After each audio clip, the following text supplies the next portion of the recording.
Guys, we have made it. Today is the day. The 2024 NFL Draft will be kicking off in just a few hours, and I am lucky to announce that Roger Goodell has given me the script for the first round of this year's draft. Now, Roger told me not to tell anybody, so keep this quiet, but I'm going to let you guys in on these 32 first picks. Of course, this is my final mock draft, predictive, just the first round, with trades. Of course, I'm uploading this both on the main channel and on the second channel, so if you're watching on the main channel and don't know, I have a second channel where I post NFL draft related content. So if that interests you, I encourage you to check out the link down below in the description. And with that, let's not waste any more time. Let's get started. With the first pick, I've got the Bears picking Caleb Williams. What a surprise. Let's move on. Number 2, the Washington Commanders. Throughout the entire pre-draft process, I have had Drake May penciled in here, and I have not changed it since the start. Until now. For the first time this entire pre-draft season, I've got Jayden Daniels here at Washington with the second overall pick. And I've been stubborn with this selection because I feel like Drake May's better. Pretty much everybody in the industry who I trust feels like Drake May is better. And I've tried to stick with my guns that Drake May is going to be the pick. However, the more and more information that comes out, and the more and more I realize my initial read was wrong. It seems like Washington's guy will be Jayden Daniels, despite the question with whether he even wants to play there after his agent tweeted an emoji regarding him not wanting to potentially go there or something related to their meeting that they had last week. I personally believe this would be a grave mistake by Washington. I think that Drake May is absolutely the best quarterback prospect on the board, and I don't think it's particularly close. I think the gap between Drake May and Caleb Williams is a lot closer than Drake May and anybody else, and that's not indicative of Caleb Williams. That's just how high I am on Drake May. That brings us to New England here at 3, and this is where things get interesting because there have been some rumors specifically involving the New York Football Giants looking to move up from 6 to 3 and get their quarterback. And I have toyed around with the idea throughout this entire pre-draft cycle of having New England move down and build their roster before drafting a quarterback. But the more and more I think about it, and the more I realize I don't think they're going to do that. This feels really similar to last year when the Texans had the second overall pick, and they had an obvious need at quarterback, but they had been in trade rumors the entire time about possibly moving down. Ultimately, the Texans just stuck with the second pick. They chose C.J. Stroud, and they went from having one of the worst futures in the NFL to one of the best with just that one selection. Now, obviously, I don't expect Drake May to become C.J. Stroud, but I think New England's going to realize that he is the best quarterback prospect on the board, and guys like this do not fall to you this easily. You have to pounce on the upside that he brings to the table because you might not get this opportunity again. Even if the Giants offer the house, I don't think it's worth it. That'll bring us to the Cardinals at number 4. Barring a trade, I would be floored if this selection is not Marvin Harrison, the wide receiver out of Ohio State. He's the best non-quarterback on the board. This feels like a really easy selection, and I'd honestly be very surprised if Marvin Harrison Jr. is not a Cardinal by the end of the night. That'll bring us to pick 5. We've got our first trade of the day. I think the Vikings and the Giants could be in a bidding war here with Los Angeles, but it's Minnesota who's going to move up. They'll be giving away picks 11, 23, 129, and a third rounder next year to move up to the 5th pick to select J.J. McCarthy. It's a whole lot to give up. I get it. And the Chargers are getting a haul of draft picks, including now 2 first rounders this year. For Minnesota, though, you got to get your quarterback. I don't think Drake May is going to be in the picture because I don't think New England's going to let him go by. And the Vikings realize if they don't make this move for McCarthy, they're going to have to settle for one of the other guys with Bo Nix or Michael Penix. And I think the whole process that Minnesota has had throughout this offseason is get the ammo to trade up for the quarterback. I wouldn't be surprised if the Vikings and the Chargers have something planned, and if the top 4 goes as expected, it'll be Minnesota moving up here, barring a surprise. In terms of the pick itself, I think the best possible scenario for J.J. McCarthy is that he lands in Minnesota. Good play calling, good culture, good skill position group, good offensive line. The Vikings check off all the boxes for anything you'd want as a young quarterback, so I feel like this works out pretty well for all parties. So the Giants, who apparently have been super aggressive over the last 24 hours trying to get a quarterback, will not be able to. I don't think Drake May's a possibility for them. I think the only way they can get one is moving up for J.J. McCarthy, and ultimately they fall short. So they're going to settle with Malik Neighbors, who's a damn good consolation prize. Now, the question is who's going to be throwing him the ball long term, whether that's Daniel Jones or somebody else. But regardless, Malik Neighbors is a phenomenal prospect. I think easily the second best non-quarterback in this class behind Marv. And if the Giants are unable to get the quarterbacks or a trade, just go BPA. And it happens to fill a big need anyway. The Titans at 7 get Joe Alt. This has been chalk since like February. I feel like I had Joe Alt go here in every single mock draft. There's really nothing to talk about with this, but I do think this will be a good pick here for the Titans. They've done a good job of filling out their roster, especially on the offensive side of the ball, but they still need a left tackle, and that's where Joe Alt slides in. At number 8, I've got the Falcons picking Dallas Turner, the top defensive player off the board, the edge rusher out of Alabama. Turner's not as refined as some of these other pass rushers, and while if I was here, I would probably pick Laiatu Latu over him. I get it. The upside that Dallas Turner brings to the table is very high, and I trust the Atlanta staff to get the most out of them, so I think this would be a strong pick for the Falcons. So far, I would say the first 8 picks were pretty chalky. Let's get crazy now. We'll start at pick 9. The obvious pick here feels like Rome Odunze to the Chicago Bears, and I could 100% see that. I think that would be a great pick for them. But the Bears only have like 4 picks this year. I could see them moving down, looking to acquire a little bit more, and the Los Angeles Chargers are on the phone trying to make sure they get their guy because they're not entirely convinced he's going to fall to 11. So the Chargers and Bears will swap first. The Chargers move up from 11 to 9, and the Bears will get LA's third rounder, pick 69. Nice. The Chargers end up with J.C. Latham, a player who they've been heavily linked to over the last 24 hours, as much so as the possibility of the Chargers picking him at 5, which would be ludicrous to me. I think adding the additional first-round pick from the Vikings makes it a whole lot more worth it. It's kind of like the Paris Johnson thing last year with Arizona. The Cardinals, I think, would have picked Paris Johnson at number 3 if not for a trade, but they move down, they get a lot back, including another first-rounder, and then they move back up to ensure they get their guy. The Chargers do the exact same thing here with J.C. Latham, and they still have a pick later today.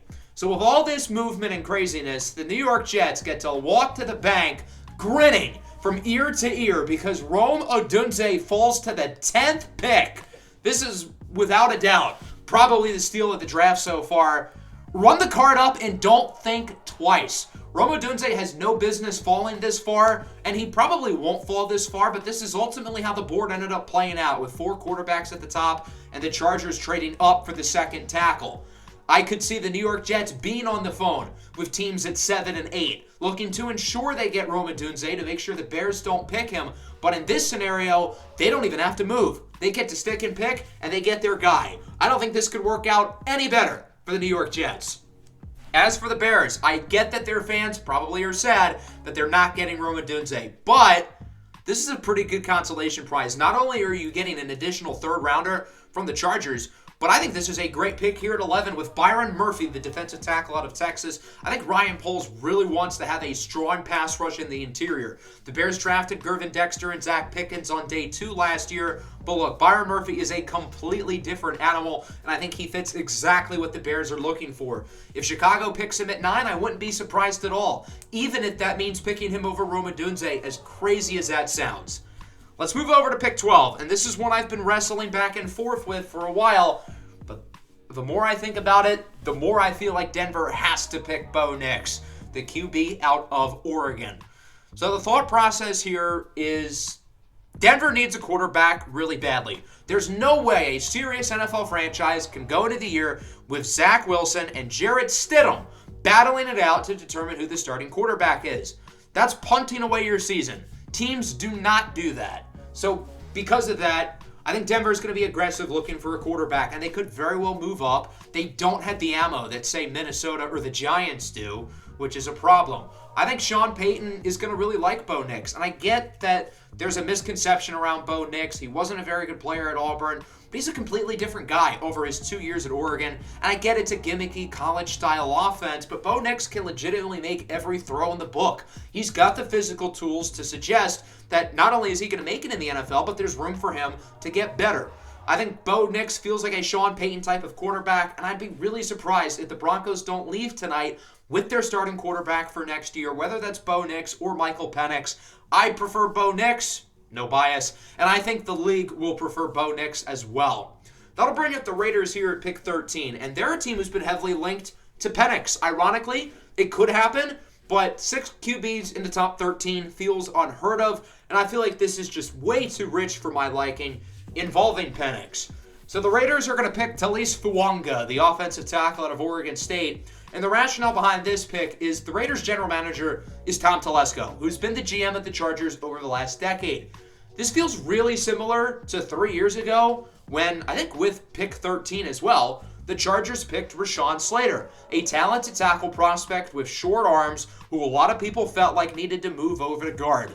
Rashawn Slater is not only stuck at tackle, but he's been a really good player, when healthy, of course. And it's the same idea here with Fuanga. The Raiders have a hole at right tackle. Fuanga may be best suited as a guard, but the Raiders are going to draft him here with the idea that he's going to play tackle. If it doesn't work, you can move him inside, but I think he'll be able to manage at tackle. I get the Raiders need a quarterback. If they do like Michael Penix, they can always make a move for him later. At pick 14, the New Orleans Saints get Olu Fashanu, the offensive tackle out of Penn State. This was one of the easier picks to make. It's pretty obvious the Saints need tackle very badly. The Trevor Penning pick has been a disaster. Who could have seen that one coming?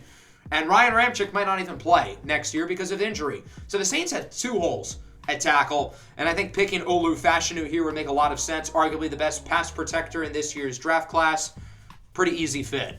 At pick 15, I've got another trade, and I had this exact same trade in my last mock on Monday. And it's because I think this deal makes a ton of sense for the Los Angeles Rams. Their first-round pick in 8 years. And to put that into perspective, I wasn't even making YouTube videos then, which is wild because it's been over 7.5 years since I started my channel, and the Rams have not made a single first-round pick in that span.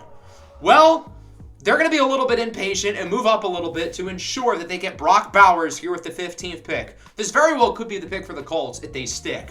But I think Sean McVay is salivating over the idea of adding Brock Bowers into this offense. The reason why I don't have Bowers going earlier is because there's other players at premium positions going off the board, and with mostly bad teams here at the top, they're trying to build their roster, focusing on improving premium positions like wide receiver and offensive tackle. So because of that, Brock Bowers is able to slip through the cracks, and the Rams are not going to complain. They're going to be trading away picks 19, 83, and 154 in order to get 15 and 234 from the Colts. So ultimately, Indy adds another top 100 pick along with a 5th rounder to move down just 4 spots. That'll bring us to the Seahawks here at 16. I feel like this has to be an offensive lineman of some sort. I originally had Graham Barton penciled in here, but I changed my mind and went with Troy Fautanu because of the continuity that he already has with the offensive coordinator Ryan Grubb, who was the OC at Washington last year. Fautanu has guard tackle flexibility. Abe Lucas's health seems kind of in question, but even if he is healthy, Fautanu can play guard. And because of that, I think this will make a lot of sense for the Seahawks. Every NFL insider has suggested that we are going to get chaos tonight, and this right here is the chaos zone. 4 of the next 6 picks are going to be traded away, and that starts with the Philadelphia Eagles here at pick 17, moving up, giving away picks 22 and 53 to the Jacksonville Jaguars for 17 and 96. So the Eagles move up 5 spots, but they also move down around from the late 2nd to the late 3rd. They're moving up for Quinion Mitchell, the cornerback out of Toledo, who I think is the best corner in this draft class. The corners have slipped a little bit because of other positions being prioritized, but the Eagles aren't going to complain. They need defensive back very badly. Darius Slay and James Bradbury are getting older. They are no longer the players they once were, and the Eagles need that high-end number 1 corner, and I think Quinion Mitchell is going to be able to be that sooner rather than later in his NFL career. At pick 18, the Bengals pick Laiatu Latu, the edge rusher out of UCLA. This has not been a very common pairing of player and team, but I could see it. Trey Hendrickson wants out, so that certainly opens the door a little bit. The Bengals did draft Myles Murphy in the 1st round last year, but look, I don't think he's enough. Even if they do keep Trey Hendrickson, he's not getting any younger, as good of a player as he is. And Latu is one of the most polished defensive players in this class. Nearly 30 sacks over the last 2 years at UCLA. From what I know, the medicals are clean, they have checked out, and shouldn't be an issue. I've also seen reports today of Latu slipping.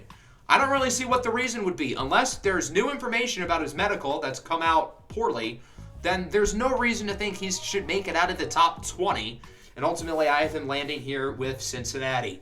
At pick 19, the Colts, who got this pick earlier from the Rams, get Cooper DeJean, defensive back out of Iowa. Another not-so-common pairing of player and team, but I think this one makes a lot of sense. The Colts like versatility throughout their entire roster, but the back end in particular, and DeJean can play outside corner, inside corner, safety, whatever you want him to do. The Colts like having versatile athletes on their defense, and that's exactly what DeJean is.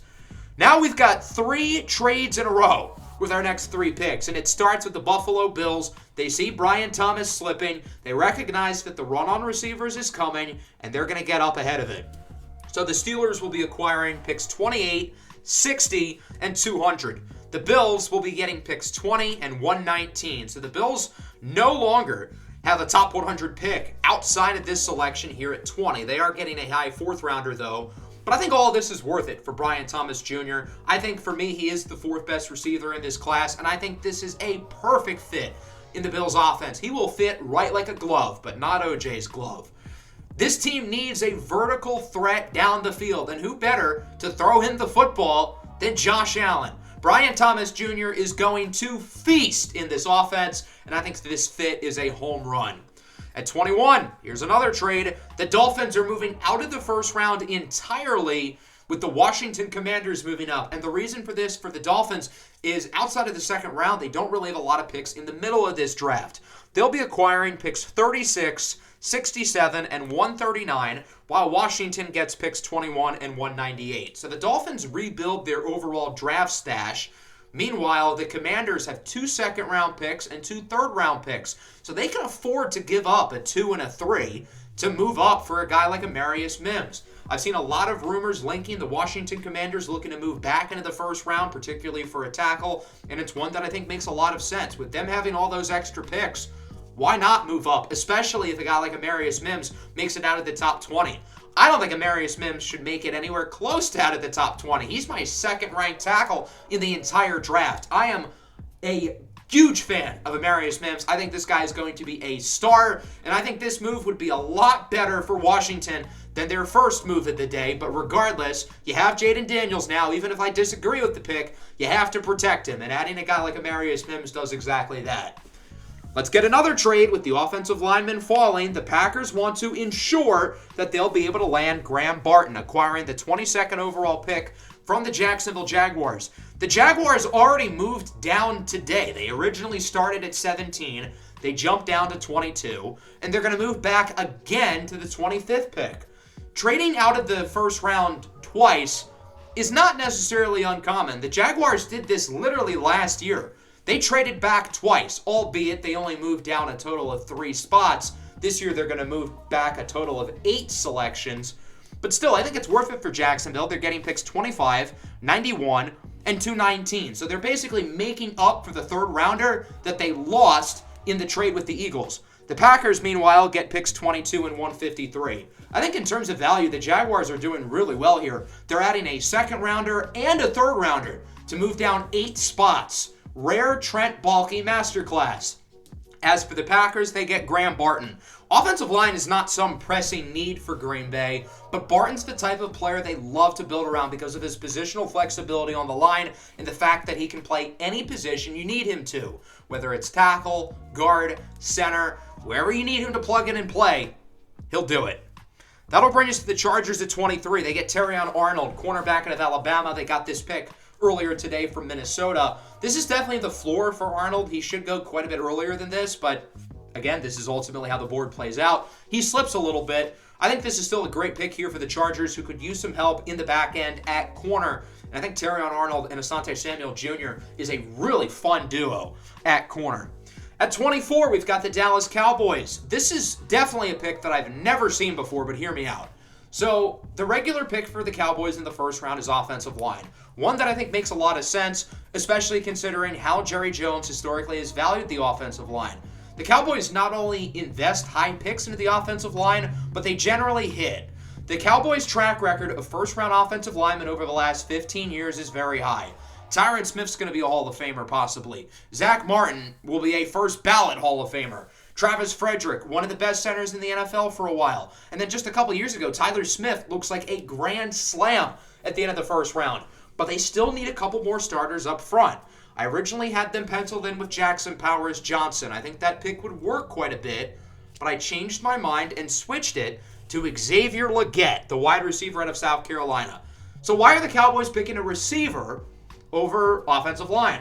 Receiver, very quietly, is a major need for this Cowboys team. The only receiver under contract for them after 2024 is Jalen Tolbert. That's not good. Now, they're going to work something out with CeeDee Lamb. He's going to get paid. But CeeDee Lamb cannot do it alone. They need more guys in the receiving room. So they're going to pick Xavier Legette. It might be a little bit surprised that he's the receiver they're going with.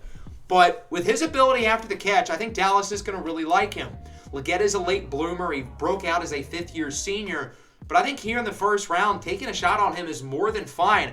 I don't know if I would pick him over some of the other receivers still on the board, such as Adonai Mitchell. But I could see the Cowboys really liking Legette coming off the year he had with the Gamecocks. This would certainly be a surprising pick, but one I think could make quite a bit of sense. Now on to the final 8 picks of the day. The Jaguars moved down from 17 to 22 and now to 25. And they'll pick Xavier Worthy, the wide receiver out of Texas. I don't think I've ever mocked Worthy in the first round, but I think he will go in round 1. Obviously, the 4.21 40-yard dash is certainly what pops off the page with him, but he's not just speed. He has been a consistent player for Texas over the last 3 years, ever since his true freshman year. This is a pivotal year for the Jacksonville Jaguars and a pivotal year in Trevor Lawrence's development. You cannot go into the year with your receiving core being Gabe Davis, Christian Kirk, and Zay Jones. I get that's not an awful room, but they don't have an alpha. I really like Christian Kirk. I think he's quite good, but Gabe Davis does not move the needle for me. I get the Jaguars liked him and paid him pretty handsomely, but I feel like they need another guy in that room really badly. Xavier Worthy's speed and quickness is going to be a really fun piece for this team. I think he can play on the outside and in the slot, and all of a sudden the Jaguars' offense is quite a bit more scary. At 26, the Buccaneers get Jared Verse, the edge rusher out of Florida State. This feels like the floor for him, another guy who probably should go earlier, but the board plays out this way. The Buccaneers get lucky. Tampa Bay's drafted a pass rusher with their first pick now 4 years in a row with the selection of Verse, but I feel like the value is too much to pass up. The Cardinals at 27 get Chomp Robinson, the edge rusher out of Penn State. Robinson's raw, but I think Jonathan Gannon's the type of coach who can get the most out of him, just as he did with Hassan Reddick a few years ago in Philadelphia.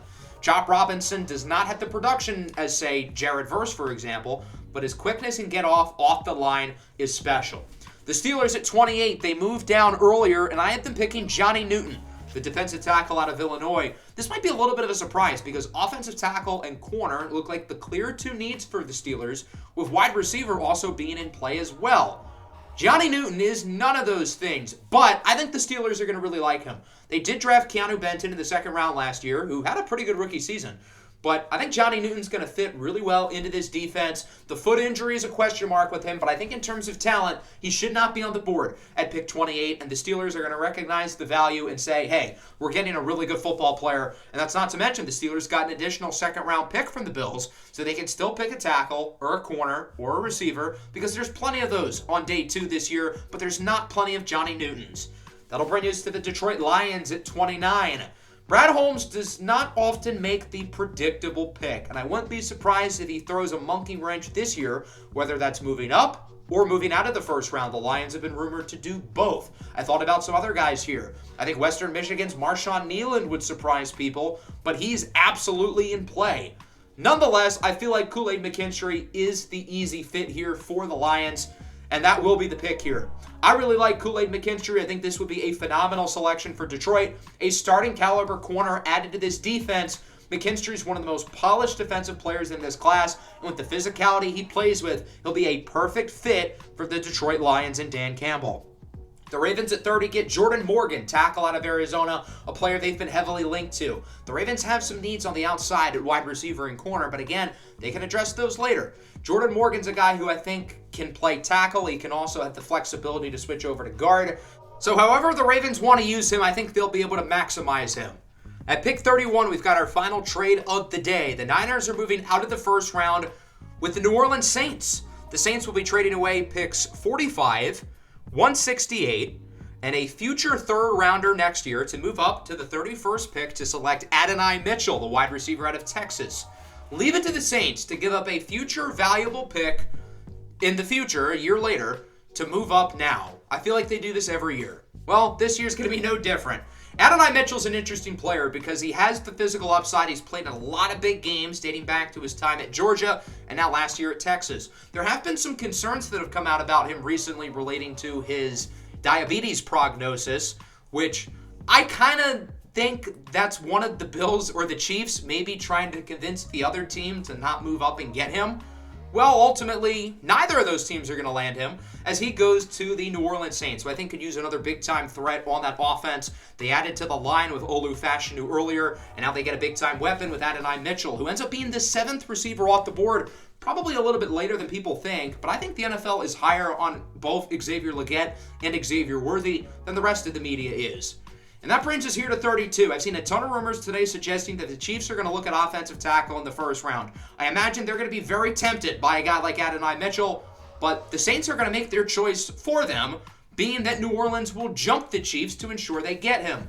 As for Kansas City, they get Kingsley Suamataia out of BYU. He's raw, but he's got the physical tools to be really good. I would certainly lean a receiver or a more pro-ready offensive lineman here, but I think the Chiefs are going to like the upside that Suamataia brings to the table.